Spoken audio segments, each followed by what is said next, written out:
విజయవాడ, అమరావతిలో అద్భుతమైన 3 BHK 4 BHK apartments gated కమ్యూనిటీలో సంక్రాంతి స్పెషల్ ఆఫర్ కోసం కింద డిస్క్రిప్షన్ ఉన్న కాంటాక్ట్ నెంబర్కి వాట్సాప్ కాల్ చేయండి. అందరికీ నమస్కారం. Welcome to icon politics. నమస్కారం శ్రీనివాస్ రాజు గారు. నమస్కారం అండి సార్, ఎలా ఉన్నారు? ఏంటి, మీరు 1500 రోజులుగా దీక్ష చేస్తున్నట్టున్నారు, అంతకన్నా ఎక్కువగా దీక్ష చేస్తున్నట్టున్నారు. ఏంటి ఇప్పటికైనా మీకు చల్లటి వార్త అంటూ కొంచెం మనం వినిపించిందా? ఉపశమనం కలిగించిందంటారా ఈ 11,000 కోట్లు కేంద్ర ప్రభుత్వం ప్రకటించిన గ్రాంట్? దాని మీద మీ స్పందన తెలియజేయండి సార్. వార్తేనండి, ఇది చల్లటి వార్త కాదు. మేము ఇక్కడ డిమాండ్ చేస్తున్న ప్రధానమైనటువంటి డిమాండ్లు ఏవి కూడా పరిగణలోకి తీసుకోలేదు, చర్చ కూడా జరగలేదు. 4 సంవత్సరాల క్రితం జనవరి 27న వాళ్ళు ప్రకటించినటువంటి స్ట్రాటజిక్ సేల్ ఏదైతే ఉందో దాన్ని ఉపసంహరించుకుంటున్నట్టు ఎక్కడా కూడా ఏ విధమైనటువంటి ప్రకటన కానీ చర్చ కానీ జరగలేదు. బీజేపీ విధానం ఏదైతే ఉందో ఈ నాన్ స్ట్రాటజిక్ సెక్టార్స్ అన్నిటినీ కూడా ప్రైవేటీకరణ చేయాలి అనేటటువంటి నిర్ణయాన్ని ఎక్కడా వెనక్కి తీసుకోలేదు. దాంట్లో భాగంగానే విశాఖపట్నం స్టీల్ ప్లాంట్ ని కూడా మేము స్ట్రాటజిక్ సేల్ ఆపుతున్నాము అనేటటువంటి ప్రకటన అనేది దీంట్లో లేదు. అలాగే ప్రధానంగా మేము డిమాండ్ చేస్తున్నటువంటి ఓన్ మైన్స్ కానివ్వండి, లేదా సెయిల్లో మెర్జ్ చేయమని చెప్పిన డిమాండ్ కానివ్వండి, ఈ రెండింటిని చర్చించిన పరిస్థితి లేదు, ఫుల్ఫిల్ చేసిన పరిస్థితి లేదు. ఇది తాత్కాలికంగా మాకు కొంత ఉపశమనం కల్పిస్తుంది తప్ప శాశ్వత పరిష్కారం మాత్రం కాదు. సార్, ఈ 11,000 కోట్ల గ్రాంటు ఎలా అంటే ఉపయోగపడబోతుంది? అంటే ఇప్పుడు ఇది అప్పులు ఏమైనా ఉన్నాయా, లేకపోతే దేనికోసం పనికి వస్తుందంటారు? మీరు ఏమైనా రా మెటీరియల్ కొనడానికి అంటారా? దేనికోసం ఉపయోగపడుతుందంటారు ఇది? ఖచ్చితంగా మా వర్కర్స్ అయ్యండి. ఇప్పుడు మాకు ఇవ్వాల్సిన మేనేజ్మెంట్ 1,200 కోట్లు ఉన్నాయండి. స్టీల్ ప్లాంట్ నడవటానికి మా డబ్బులు అంటే మా పిఎఫ్ డబ్బులు, ఈఎస్ఐ డబ్బులు, రిటైర్డ్ అయిన వాళ్ళకి ఇవ్వని డబ్బులు, లీవ్ వేజెస్, ఇటువంటి మాకు చెల్లించాల్సిన డబ్బులే దగ్గర 1,200 కోట్ల రూపాయలు ఉన్నాయి. మాకు ఎంత చెల్లిస్తారు, లేదా ఆ ఇచ్చే డబ్బుల్ని మాకు బాకీలు ఇప్పుడు అన్ని లోన్లు తీసుకొని పెండింగ్ లో పెట్టి ఉన్నాయి. అందుకని మాకు ఇది వెంటనే పరిష్కారం అయ్యే పరిస్థితి మాత్రం కాదండి. ఇది చాలా ఇబ్బందులు అనేవి ఉన్నాయి. తాత్కాలికంగా మేము ప్రొడక్షన్ ఇప్పటి వరకు 2 ఫర్నేసులు మాత్రమే మేము రన్ చేయగలుగుతున్నాం. ఇప్పుడు 3వ ఫర్నేస్ ని నడపగలిగే పరిస్థితి ఉంటుంది. ఖచ్చితంగా రన్నింగ్ లో లాస్ లేకుండా వైబుల్లోకి ప్లాంట్ రావడానికి ఉపయోగపడుతుంది. మాకు అక్టోబర్ లో 1,324 కోట్లు టర్న్ ఓవర్ చేసామండి. అలాగే నవంబర్ లో 1,252 కోట్లు చేసాం. డిసెంబర్ లో 2,003 కోట్లు చేసాం. ఈ టర్న్ ఓవర్ ఖచ్చితంగా భారీగా పెరగడానికి, ప్రాఫిట్స్ పెంచుకోవడానికి ఈ ఇచ్చినటువంటి అమౌంట్ తాత్కాలికంగా ఉపశమనానికి మాత్రం ఖచ్చితంగా, తాత్కాలికంగా అభివృద్ధికి మాత్రం ఖచ్చితంగా పనిచేస్తుంది, దోహదపడుతుంది. ఇది సానుకూల అంశం. Sir, correct sir. అలాగే అంటే మీరు మెయిన్ గా మైన్స్ కావాలని చెప్పేసి మీరు మీ మేనేజ్మెంట్ కి చెప్తున్నారా, లేకపోతే సెంట్రల్ లో ఏమైనా రిప్రజెంట్ చేస్తున్నారా? వాళ్ళకి అంటే వాళ్ళకి తెలుస్తుందా మీ రిక్వైర్మెంట్స్? అంటే ఇప్పుడు వాళ్ళు 11,000 కోట్లు ఇచ్చారంటే వాళ్ళకి మీ రిక్వైర్మెంట్స్ తెలిసి ఇచ్చారా, లేకపోతే అది ఆర్థికంగా ఆదుకుందామని చెప్పి ఇచ్చారా? ఇది ఇక్కడ మీరు ఇందాక చెప్పినట్టు 1437వ రోజు అండి ఈ రోజు మా పోరాటం. ఈ పోరాటానికి లేదా చుట్టుపక్కల ఉన్నటువంటి ప్రజల ఆకాంక్షకి, రాష్ట్ర ప్రజల యొక్క అభిప్రాయాలకు అనుగుణంగా ఈ స్టీల్ ప్లాంట్ ని మూతపడనివ్వకూడదు అంటే ఇప్పుడు అసలు పూర్తిగా మూతపడే ప్రమాదానికి వచ్చింది. దీన్ని తాత్కాలికంగా నడపటం కోసం ఈ ఒత్తిడి మేరకు కేంద్ర ప్రభుత్వం తలొగ్గి ఈ డబ్బులు అనేది కేటాయించింది.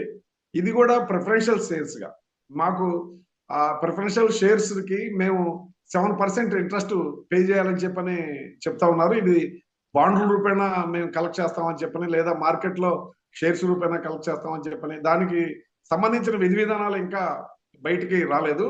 తాత్కాలికంగా మాకు మాత్రమే ఉపశమనానికి మాత్రం ఇది ఉపయోగపడింది. ఇప్పుడు మేము అభిప్రాయపడుతుంది ఏంటంటే, ఇప్పుడు కేంద్ర ప్రభుత్వానికి కొంతమందికి ప్రజల్లో అపోహ వస్తుంది, ఏంటి డబ్బులు ఏదో మాకు ఇచ్చేసింది అన్నట్టు.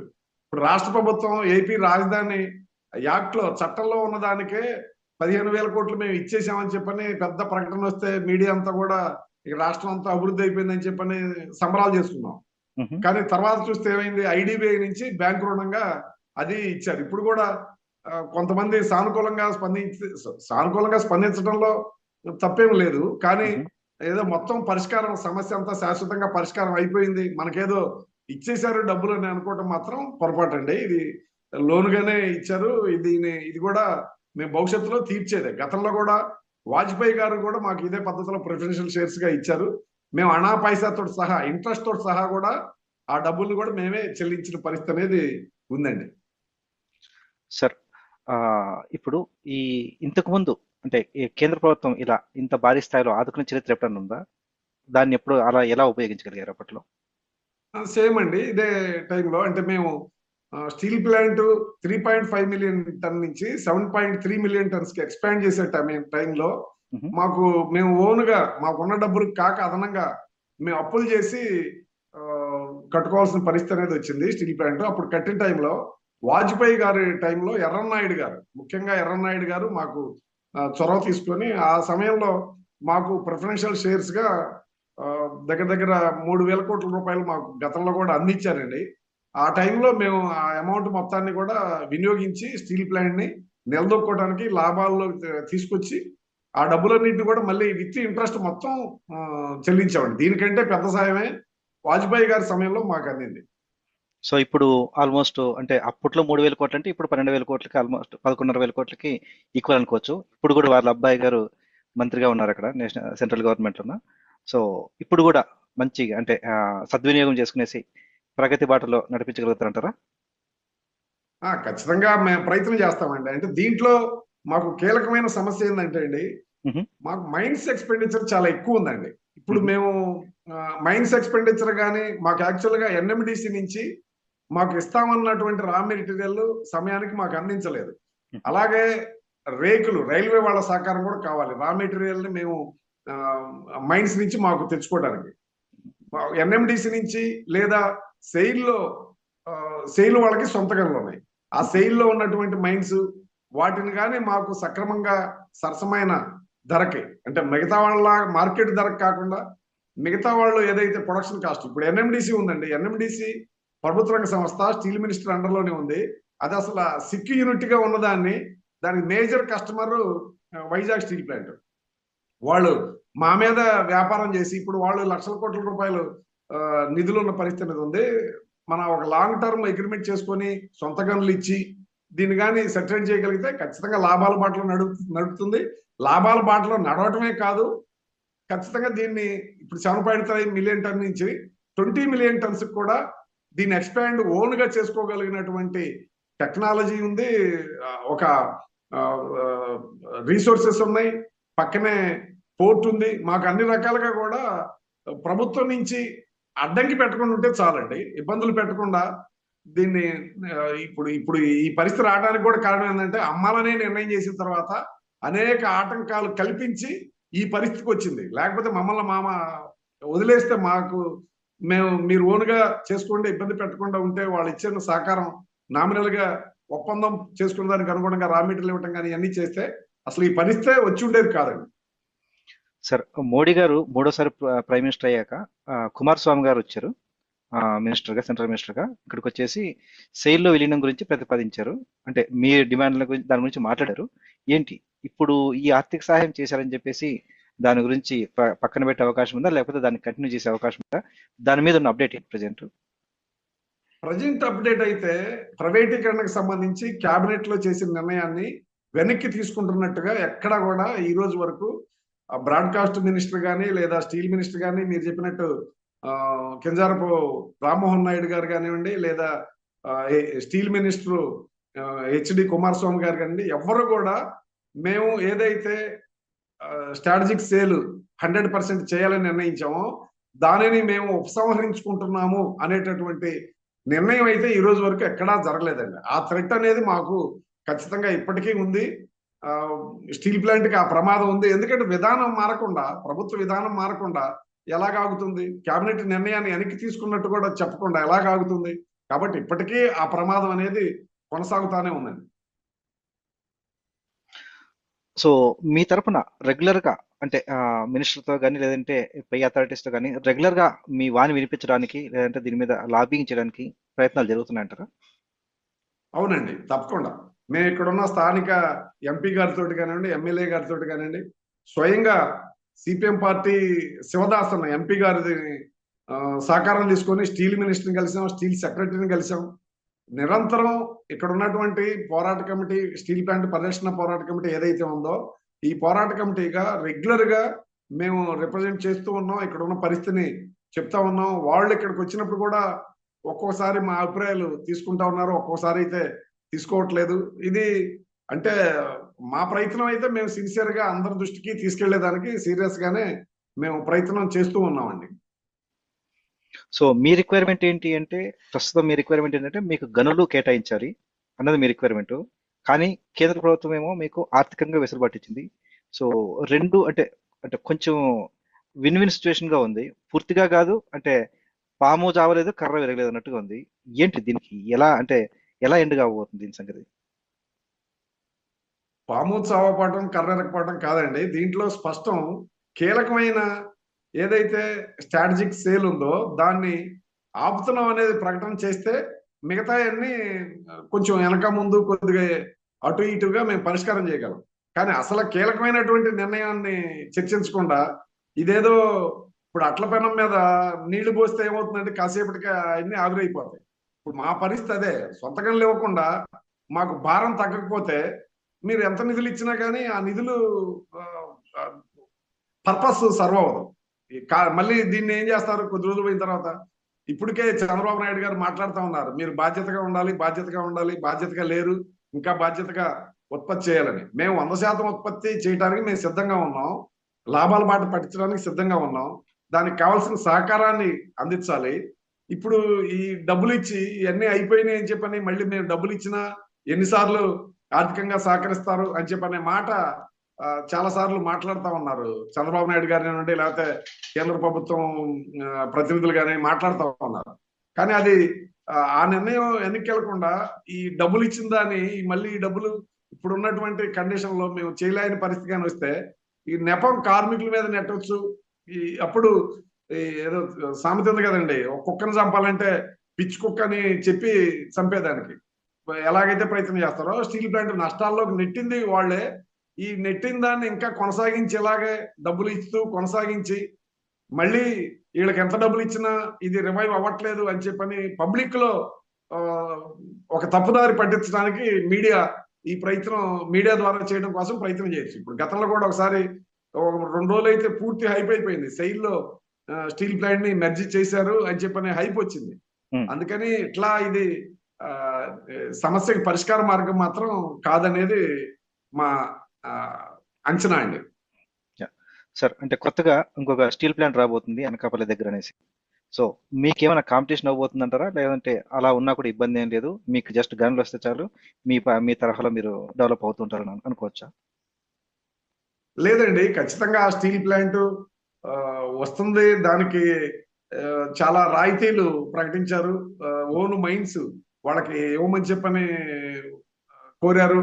ఆ మైన్స్ నుంచి ఇక్కడికి తెచ్చుకోవడం కోసం పైప్ లైన్ ద్వారా తీసుకొచ్చుకోవడం రా మెటీరియల్ అని చెప్పని కోరారు. వాళ్ళకి అనేక రాయితీలు, ఆ చివరికి నీటి రాయితీ, విద్యుత్తులో రాయితీ, ల్యాండ్ రిజిస్ట్రేషను, ఫ్రీ రిజిస్ట్రేషను, అన్ని రకాలైనటువంటి, అలాగే ఎంప్లాయ్మెంట్, కొత్త ఎంప్లాయ్మెంట్ ఇచ్చిన వాళ్ళకి 5,000 రూపాయల చొప్పున ఒక 3 years amount state government, central government ఇస్తామని చెప్పని అన్ని రాయితీలు ఇచ్చి వాళ్ళతోటి మన స్టీల్ ప్లాంట్ పోటీ పడమంటే అది ప్రాక్టికల్ గా కొంచెం అసాధ్యం అవుతుంది. అది అంటే సమాన పోటీ అవ్వదు, అది అసమాన పోటీ అవుతుంది. అన్ని రాయితీలు తీసుకున్న వాళ్ళతోటి, ఓన్ మైన్స్ ఇవన్నీ ఉన్న వాళ్ళతోటి ఇవన్నీ బయట నుంచి కొనుక్కొని సమకూర్చుకొని మేము చేయాలంటే అది అసమాన పోటీ అవుతుంది. రెండోది, సౌత్ లో మార్కెట్ అనేది ఈరోజు వైజాగ్ స్టీల్ బాగా బ్రాండెడ్ నేము, బాగా ఉపయోగకరంగా ఉంది. ఇప్పుడు వాళ్ళు ఇంటెన్షన్ గానే మిట్టల్లో స్టీల్ ప్లాంట్ కానీ వచ్చింది అని అంటే కావాలనే ఈ స్టీల్ ప్లాంట్ ని నాశనం చేయడానికి వాళ్ళు రకరకాల వాళ్ళ పద్ధతిలో చర్యలు చేపడతారు. ఇప్పుడు రా మెటీరియల్ మాకు గంగవరం పోర్టులో మాకు సమయానికి 42 రోజుల పాటు ఆపేయటం వల్ల 3,000 కోట్ల రూపాయలు నష్టపోయాం మేము. అలాగా అనేక రకాలుగా ఇప్పుడు మాకు క్వాలిటీ రా మెటీరియల్ ఇవ్వకుండా చేయొచ్చు, లేదా రేకులు టైంకి ఇవ్వకుండా ఉండొచ్చు. ఇప్పుడు అవన్నీ కూడా మాకు పోటీ అవుతుంది. అది ఎన్ఎండిసి నుంచి వాళ్ళకి ప్రైవేట్ పార్టీస్ వాళ్ళు క్విట్ ప్రోకో డబ్బులు ఆ, ఎవరో ఒకరికి ఇచ్చి వాళ్ళ సమస్యని వాళ్ళు మనల్ని ఇబ్బంది పెట్టడానికి వాళ్ళ సమస్యను పరిష్కారం చేసుకోవడానికి ప్రయత్నం చేస్తారు. ప్రత్యక్ష ఉదాహరణే సీఎం గారి ప్రకటన. ఈ స్టీల్ ప్లాంట్ గురించి ఎక్కడ బహిరంగ సభలో కానీ లేదా మంత్రులతో సీరియస్ గా దీని మీద మాట్లాడటం కానీ చేయలేదు. కానీ సభలోనే డైరెక్ట్ గా వీళ్ళకి సొంత గనులు ఇవ్వాలి, ఇవన్నీ రాయితీలన్నీ కేంద్ర ప్రభుత్వం రాష్ట్ర ప్రభుత్వం ప్రకటించింది. మరి స్టీల్ ప్లాంట్ మేము ఇప్పటికి 46,000 కోట్ల రూపాయలు దగ్గర దగ్గర కేంద్ర ప్రభుత్వానికి కానీ రాష్ట్ర ప్రభుత్వానికి కానీ చెల్లించాం. మాకు జిఎస్టీ మినహాయింపవచ్చు, కానీ మెట్టలకి జిఎస్టీ మినహాయింపు ఇస్తున్నారు. మాకు స్టేట్ జిఎస్టీని మినహాయింపిస్తామని ముఖ్యమంత్రి గారు ప్రకటన చేశారు. మరి విశాఖపట్నం స్టీల్ ప్లాంట్ ఇప్పటికే చాలా డబ్బులు కట్టింది, దానికి ఏ విధమైనటువంటి చర్య లేదు. అన్నిటికంటే కీలకమైంది, ఇప్పటికీ 8,000 మంది ఇంకా నిర్వాసులు ఉపాధి లేకుండా ఉన్నారు. ఆ నిర్వాసులకు ఏం సమాధానం చెప్తారు? ప్రభుత్వ రంగంలో ఉంటే 20 మిలియన్ టన్నులకి ఎక్స్పాన్షన్ అయితే ఖచ్చితంగా ఆ 8,000 మందికి కూడా ఉపాధి కల్పించడానికి సాధ్యపడుతుంది అనేది మా అభిప్రాయం. సరే, అంటే ఇప్పుడు మీరు ప్రభుత్వ ఉద్యోగులు, మీరు ఇంట్లో వాళ్ళు ప్రైవేటు, సో అది వాళ్ళు అతిథులుగా కౌంట్ చేయొచ్చు. సో ఇంట్లో వాళ్ళకి పార్షియాలిటీ లేకుండా బయట వాళ్ళకి ఎక్కువ ఇస్తున్నారనేసి మీ ఆరోపణ. అంటే ఆరోపణ కాదు, మీరు చెప్తున్నది జరుగుతున్న వాస్తవం కూడా అలాగే ఉంది. సో దీన్ని ఎలా చూడాలంటారు? అంటే ప్రైవేట్ ని ఎంకరేజ్ చేయాలంటారా, లేకపోతే ప్రభుత్వ ఉద్యోగులను ఇంకొంచెం బాగా చూసుకోమంటారా? ఎలా చూడాలంటారు? అంటే ఇది మనం అర్థం చేసుకుంటే అండి, ఈ మోడీ గారు అధికారంలోకి వచ్చినప్పటి నుంచి మిడిల్ క్లాస్ మీద, ప్రజల మీద తీవ్రమైనటువంటి భారాలు వేశారు. జిఎస్టీ పేరు కావచ్చు, లేదా ఇతర రకరకాల పేరుతో కావచ్చు, భారాలు వేశారు. ప్రభుత్వ రంగం అనా పైసా కూడా ప్రభుత్వానికి ఎగ్గొట్టకుండా డివిడెంట్ల రూపేణా చాలా అమౌంట్ ఇప్పటికే ఇచ్చింది. ప్రైవేట్ వాళ్ళు వస్తే జరిగేది ఏమిటంటే వాళ్ళు రాయితీలు పొందుతారు, ప్రభుత్వ ఆదాయం కూడా తగ్గిపోతుందండి. ప్రభుత్వ ఆదాయం తగ్గిపోతుంది. అలాగే కార్మికులకు ఇచ్చేటటువంటి శాలరీస్ కూడా అతి తక్కువ శాలరీస్ ఉంటాయి. ఇప్పుడు మేము పర్మనెంట్ ఎంప్లాయీస్ ఉండటం వల్ల రాష్ట్ర ప్రభుత్వం మాకు ఇవ్వాల్సినటువంటి రాయితీలు ఏమీ ఇవ్వక్కర్లేదు. మేమే ఇంకా ట్యాక్స్ అదనంగా 30% మేము ట్యాక్స్ కడుతున్నాం. ఈ 30% ట్యాక్సే కాకుండా మేము మార్కెట్లో ఏది కొన్నా జిఎస్టీ ఉంది. జిఎస్టీ కంటే అదనంగా కూడా మేము రెగ్యులర్ గా వినియోగించే పెట్రోల్ కావచ్చు, లేదా మద్యపానం కావచ్చు, ఇవన్నీ కూడా అదనంగా ఉన్నాయి. మేము మా కొనుగోలు శక్తి మనకి ఇక్కడ ఎక్కువ ఉండటం వల్ల గాజువాక మన రాష్ట్రంలో ప్రధాన సగటు ఆదాయంలో ప్రధాన స్థానంలో ఉండటం వల్ల ఈ ప్రాంతం భూములు వాల్యూలు కొనుక్కోవటం వీటన్నిటి వల్ల రాష్ట్ర ప్రభుత్వానికి ఆదాయం వస్తుంది. రాష్ట్ర ప్రభుత్వం పెట్టాల్సినటువంటి ఖర్చులు పెట్టక్కర్లేదు.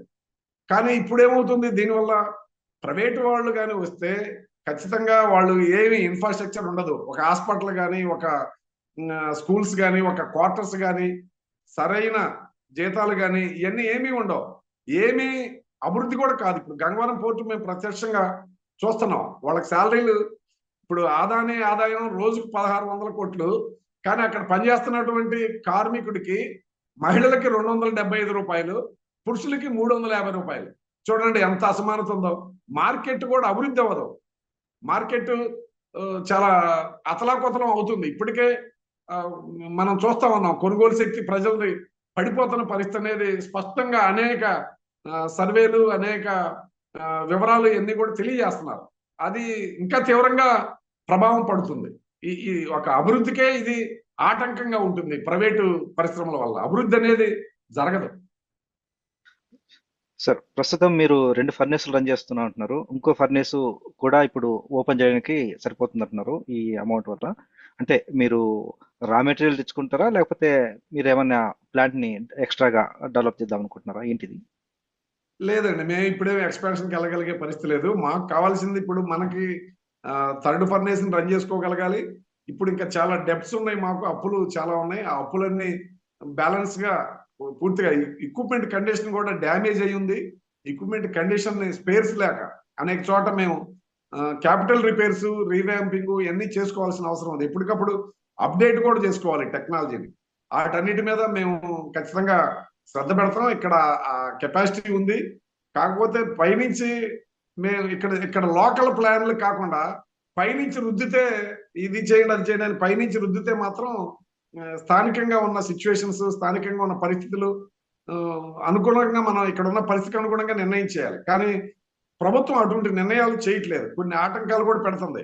ఇప్పుడు విఆర్ఎస్ ప్రకటించారు.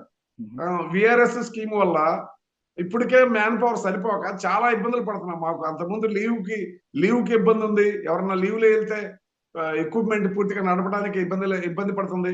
అలాగే చాలా యాక్సిడెంట్లు అవుతున్నాయి. రీజన్ ఏంటి?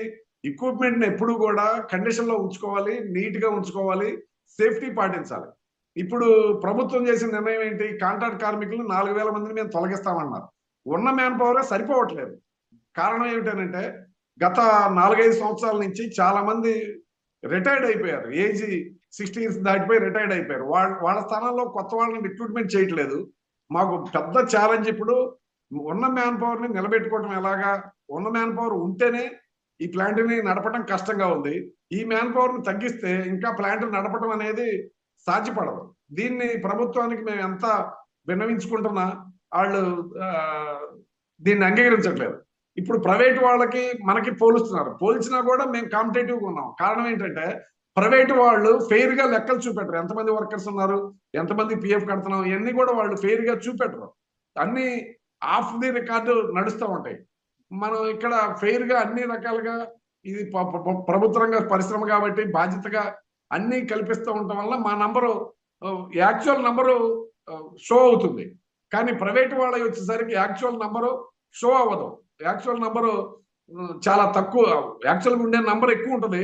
వాళ్ళు చూపించే నంబరు, అన్ని నామ్స్ పాటించే నంబర్ వచ్చేసరికి 1/4 నంబరే వాళ్ళు చూపిస్తారు. ఇప్పుడు ప్రభుత్వం ఏం చెప్తుంది? స్టీల్ సెక్రటరీ కానీ వీళ్ళందరితో మాట్లాడినప్పుడు వాళ్ళ దాంతో వైజాగ్ స్టీల్ ప్లాంట్ పోల్చి ఆ మ్యాన్ పవర్ ని మీకు తగ్గిస్తామని చెప్తుంది. అది అసంబద్ధం, ప్రాక్టికల్ గా సాధ్యపడని పరిస్థితి.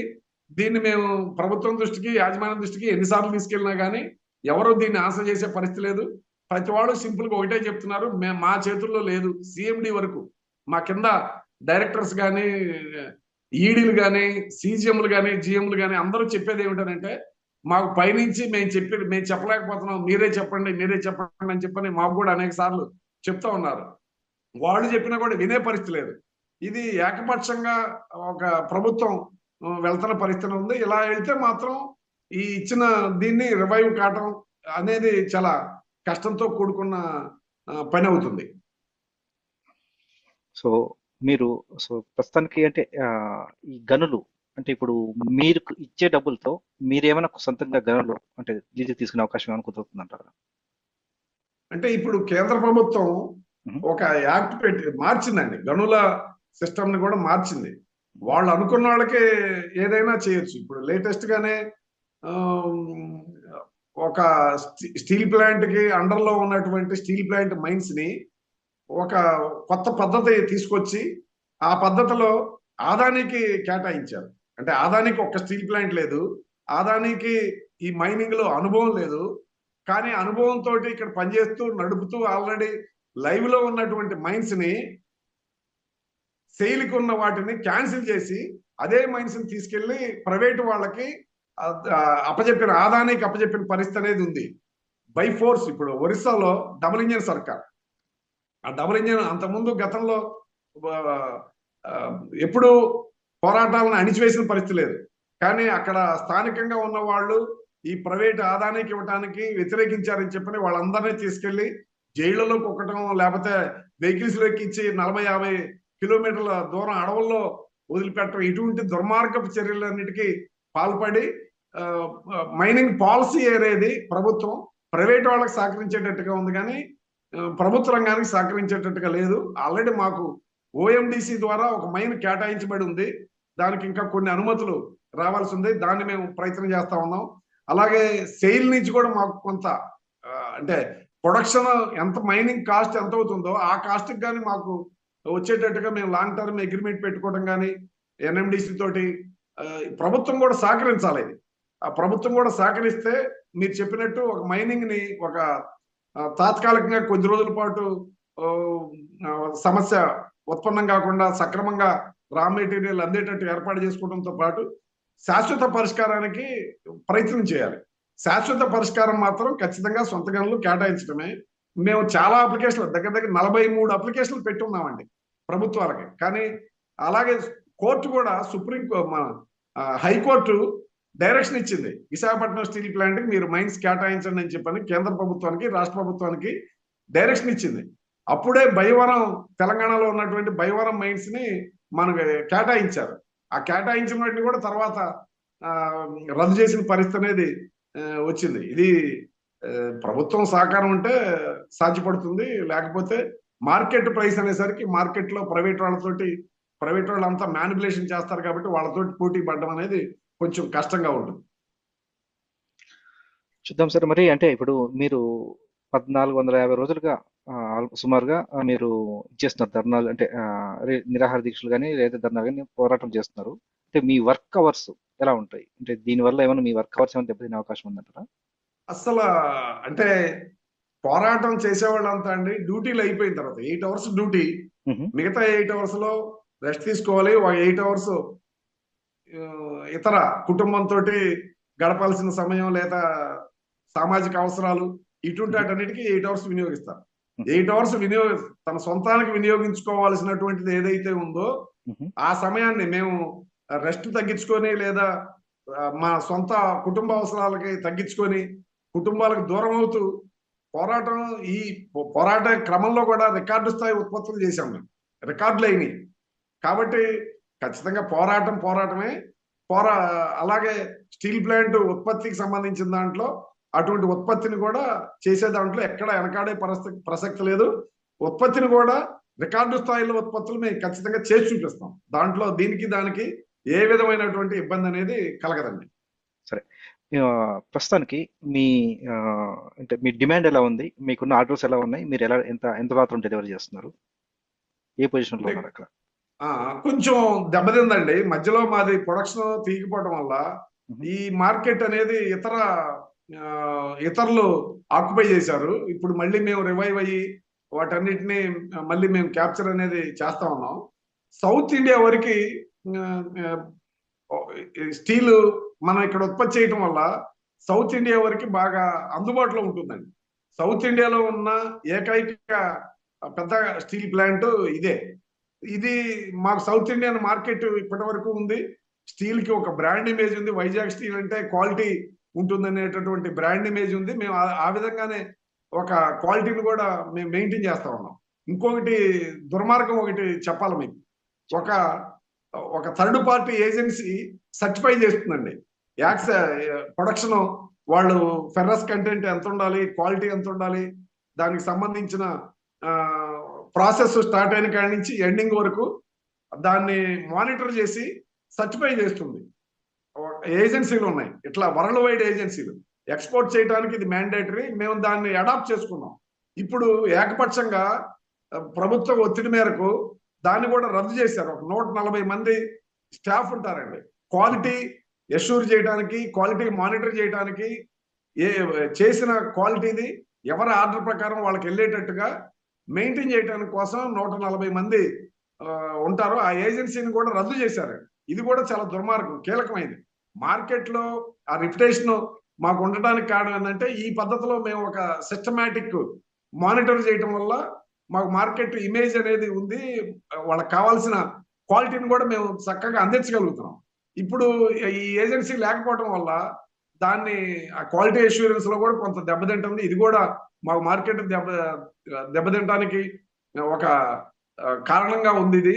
కాబట్టి దాన్ని కూడా మేము రివైవ్ చేసుకోగలిగితే ఖచ్చితంగా మేము మార్కెట్ లో స్పష్టంగా మిగతా వాళ్ళందరికంటే కూడా బెటర్ క్వాలిటీ, బెటర్ టైంకి వాళ్ళకి అందించగలిగే, సకాలంలో వాళ్ళకి అందించగలిగేటటువంటి అవకాశం ఉంది. మేము ఖచ్చితంగా వాటన్నిటిని మీట్ కాగలం, ప్రొవైడెడ్ కేంద్ర ప్రభుత్వం మమ్మల్ని డిస్టర్బ్ చేయకుండా ఉండాలి. సో మోడీ 3.0 వచ్చిన తర్వాత మీకు అంటే అంతకుముందు మీరు చేసిన వాటికి ఇప్పటికి ఏమన్నా డిఫరెన్స్ ఏమైనా కనిపిస్తుంది అంటారా? మీకు ఏమన్నా కాస్తైనా అంటే అంతకుముందు వాళ్ళ ఓన్ గవర్నమెంట్, ఇప్పుడు కోalition గవర్నమెంట్. సో అంతకుముందు ఉన్న వైఖరికి ఇప్పటికి ఏమన్నా కాస్తన్న డిఫరెన్స్ ఏమైనా కనిపించిందా? ఏమీ లేదా? ఇంతకుముందు దుందుడుగా వెళ్లే వాళ్ళేమో ఇప్పుడు ఏమైనా కాస్త తగ్గారంటారా? అదేం లేదండి. పాలసీగా నేను ఇందాకనే చెప్పాను మీకు, పాలసీ ఎక్కడా మాట్లాడలేదు. చంద్రబాబు నాయుడు గారి పాలసీ కూడా మోడీ గారి పాలసీ. మన బహిరంగ సభలో మాట్లాడుతూ మోడీ గారు నేను ఒకే కాలేజీలో చదువుకున్నామని చెప్పారు. ఇక్కడ పోరాటం జరుగుతుంది, అనివార్యమయ్యి ఈ పరిస్థితి తప్ప వాళ్ళ దుందుడికి ఎక్కడా తగ్గలేదు. రైల్వేస్ ని నేషనల్ మానిటైజేషన్ పైప్ లైన్ పేరుతోటి రైల్వే స్టేషన్స్ ని అన్నిటినీ కూడా ప్రైవేటీకరణ చేయాలనుకున్నారు. రైలు ఇంజన్లు ప్రైవేటీకరణ చేయాలనుకున్నారు. ప్రైవేట్ ట్రైన్స్ ప్రవేశపెట్టాలనుకున్నారు. అన్ని రకాలుగా కూడా ఎల్ఐసిని మార్కెట్ లో పెట్టాలనుకున్నారు. హెచ్పిసిఎల్ అదే పరిస్థితి. ఏది ప్రభుత్వ వైఖరి మాత్రం ఏమీ మారలేదు. ఆ దుందుడుకు తగ్గలేదు. చంద్రబాబు నాయుడు గారు మరింత దాన్ని ప్రోత్సహిస్తున్న పరిస్థితి అనేది ఉంది. మీరు చూశారు ఆదాని మీటర్స్. లోకేష్ గారు అంతకుముందు ఏం చెప్పారు? ఈ ఆదాని మీటర్స్ పెట్టడానికి లేదు, ఎలక్ట్రానిక్ మీటర్స్ ఏవైతే ఉన్నాయో వాటిని పగలగొట్టండి అని చెప్పారు. కానీ ఇప్పుడు అయ్యే మీటర్లు చంద్రబాబు నాయుడు గారు బిగిస్తా ఉన్నారు. రైతులకి, మార్కెట్ లోకి, పబ్లిక్ లో ఏదైతే షాపింగ్స్ ఉన్నాయో వీటన్నిటిని చేస్తా ఉన్నారు. కాబట్టి విధానాల పరంగా ఏ విధమైన కూడా వెనక్కి వెళ్ళే పరిస్థితి అనేది లేదు. అదే విధానాలు కొనసాగిస్తున్నారు. ఆ విధానాలని అడ్డుకునే వాళ్ళు కూడా ఎవరూ లేరు. రెండు పార్టీలు కీలకంగా డిపెండ్ అయి ఉంది. నితీష్ కుమార్ గారి పార్టీ, చంద్రబాబు నాయుడు గారి టీడీపీ పార్టీ. ఈ రెండు పార్టీలు కూడా విధాన పరంగా సేమ్ అదే విధానాలు తప్ప వీళ్ళకేమీ ఇది లేదు. గతంలో యూపీఏ 1, యూపీఏ 2 టైంలో వామపక్షాల మద్దతు ఉన్న టైంలో ఒక కనీస ఉమ్మడి కార్యక్రమం రాసుకున్నాం. రాసుకొని దానికి అనుగుణంగా దాంట్లో ఒక క్లాజ్ కూడా ఉంది. ప్రజానుకూల నిర్ణయాలు చేయాలనే దాంట్లో భాగంగానే పబ్లిక్ సెక్టార్ని అమ్మకూడదనే నిర్ణయం జరిగింది. అలాగే పనికి ఆహార పథకం కనీస ఉమ్మడి కార్యక్రమంలో ఉన్న దానికి అనుగుణంగా వచ్చింది. రైట్ టు యాక్ట్ వచ్చింది.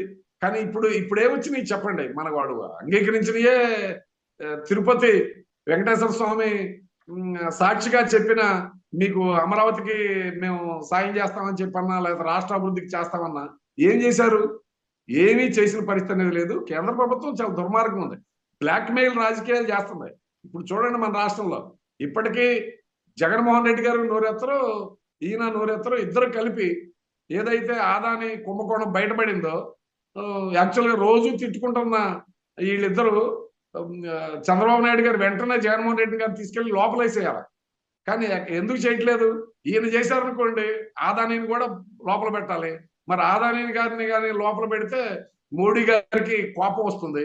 అందుకని ఎక్కడ దాటన్నిటి మీద నోరెత్తకుండా కాముగా ఉన్న పరిస్థితి అనేది ఉంది. ఇదేమి మార్పు విధానాల పరంగా మాత్రం ఏమి మార్పు ఏమి లేదు, ప్రయోజనం లేదు. నోటి మాటలు వస్తున్నాయి తప్ప ఆచరణలో మాత్రం రాజధానికి నిధులు రాలేదు, లేదా ఇతర ఏ విధమైనటువంటి అటువంటి సహకారం కేంద్రం నుంచి ఏమీ లేదు. పోలవరం ప్రాజెక్టు ఇప్పటికీ నిర్వాసితులకి ఏ నాయ పైసా చెల్లించలేదు. ఇదే ఉత్తరాంధ్ర వెనకబడిన ప్రాంతాలకి నిధులు ఇస్తామన్నారు, ఆ నిధులు ఇవ్వలేదు. ఆ మార్పు ఏమీ లేదండి కేంద్ర ప్రభుత్వంలో. వాళ్ళ పాత పత్రలోనే ఉన్నారు. వీళ్ళు కూడా దాన్ని గట్టిగా నిలైసే పరిస్థితి. నితీష్ కుమార్ గారు బెటరు, ఆయన వాళ్ళ రాష్ట్రానికి నిధులు తీసుకెళ్ళగలిగారు. అలాగే కుమారస్వామి గారు చిన్న స్టీల్ ప్లాంట్ 1.5 మిలియన్ టన్నుల స్టీల్ ప్లాంట్ 15,000 కోట్లు తీసుకెళ్ళగలిగారు. మంది ఎంత ప్రతిష్టాత్మకమైంది. దాంతో పోలిస్తే మాకు ఇచ్చింది కూడా చాలా, మన వైజాగ్ స్టీల్ ప్లాంట్కి ఇచ్చింది కూడా మనకు తక్కువ అండి. అందుకని ఏమీ ప్రభుత్వ విధానం కానీ వైఖరి కానీ ఏమీ మారిన పరిస్థితి అనేది మాత్రం లేదండి. చూద్దాం సార్. మరి మీరు అనుకున్నట్టు, మీరు కోరుతున్నట్టు భవిష్యత్తులో ఈ ప్రైవేటీకరణ పూర్తిగా ఆపేస్తున్నామని చెప్పేసి వాళ్ళ పాలసీ పరంగా డిసిషన్ తీసుకునేసి, అలాగే మీరు అనుకున్నట్టుగా, మీరు కోరుతున్నట్టుగా గనులు కూడా కేటాయించి ఈ ఆంధ్రలో ప్రైడ్ అయినటువంటి విశాఖ ఉక్కు మరింత ముందుకెళ్లాలని చెప్పేసి అద్భుతంగా మరి పాత విధంగా మళ్ళీ అప్రతిహతంగా వెళ్ళగాలని ఆశిద్దామని. ధన్యవాదాలు సార్. మా నుంచి ఒక రిక్వెస్ట్ అండి ఐకాన్ ఛానల్ వారికి. మేము కోరేది ఏమిటంటే, ప్రధాన మీడియా అనేది ఇప్పుడు అంబానీ, ఆదాని పెట్టుబడిదారు చేతుల్లోకి వెళ్ళిపోయింది. వాళ్ళు పూర్తిగా వాళ్ళకి ఫేవర్ గా మాట్లాడుతూ ఉన్నారు. కనీసం మీలాంటి ఛానల్స్, సోషల్ మీడియా, మన రాష్ట్ర అభివృద్ధి, పబ్లిక్ సెక్టర్ శ్రేయోభిలాషులుగా ఉన్నటువంటి మీలాంటి వారైనా సరే రెగ్యులర్ గా అప్డేట్, వాస్తవ పరిస్థితులు ఏవైతే ఉన్నాయో ఆ పరిస్థితులన్నింటినీ ఐకాన్ ప్రేక్షకులకి మీరు అందించాలని చెప్పని మేము మిమ్మల్ని కోరుతున్నాం సార్. ఖచ్చితంగా సార్. మేము డెఫినెట్ గా మీతో రెగ్యులర్ గానే కాల్స్ చేస్తాం. మీకు నుంచి మేబీ వీక్లీ కానీ లేదంటే 2 వీక్స్ కోసారి కానీ అలా డెఫినెట్ గా మనం రెగ్యులర్ గా మాట్లాడుతూ వాస్తవ పరిస్థితులను ప్రజలకు వివరిద్దామండి. ధన్యవాదాలు సార్. నమస్కారం. ధన్యవాదాలు.